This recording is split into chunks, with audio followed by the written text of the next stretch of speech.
মেয়রকা ভ্রমণের দ্বিতীয় দিনে আমরা এসেছি পোর্টো ক্রিস্টো শহরে।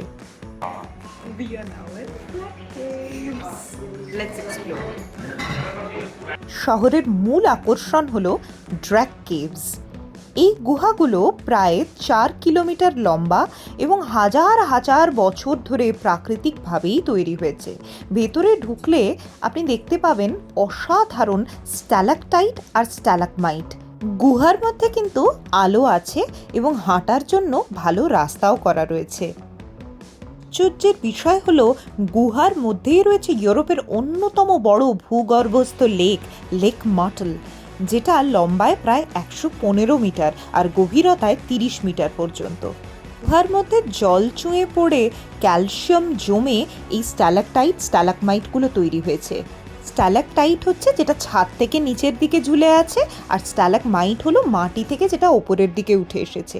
কোথাও কোথাও আবার দুটো একসাথে যুক্ত হয়ে একটা কলামের মতো, স্তম্ভের মতো দেখতে হয়ে গেছে।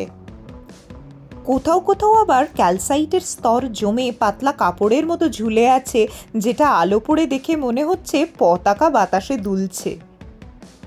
কোথাও তৈরি হয়েছে গির্জার অর্গ্যান, কোথাও দুর্গের মিনার, আবার কোথাও বা প্রাণীর মুখের মতো আকৃতি। হালকা হলুদ অথবা হালকা নীল আলো কি সুন্দর একটা রোম্যান্টিক সারিয়াল পরিস্থিতি ক্রিয়েট করেছে।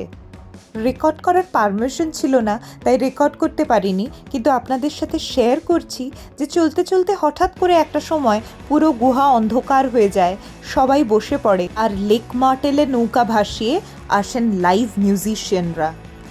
ড্র্যাক কেভের অনবদ্য অভিজ্ঞতা নেওয়ার পর আমরা চলে এসেছি পোর্টো ক্রিস্টোর সমুদ্র সৈকতে। পোর্টো ক্রিস্টো কিন্তু মূলত একটা ফিশিং ভিলেজ, কিন্তু বর্তমানে এটি একটি জনপ্রিয় ট্যুরিস্ট স্পট।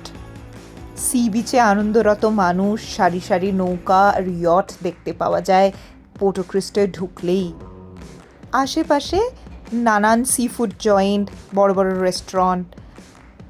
মেয়রকার একটা শান্ত রিল্যাক্সিং শহর।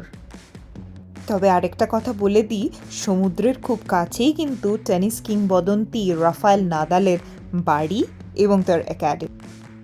কেমন লাগলো আজকের ভ্রমণ কাহিনী জানাবেন। দেখা হবে পরের ডেস্টিনেশন।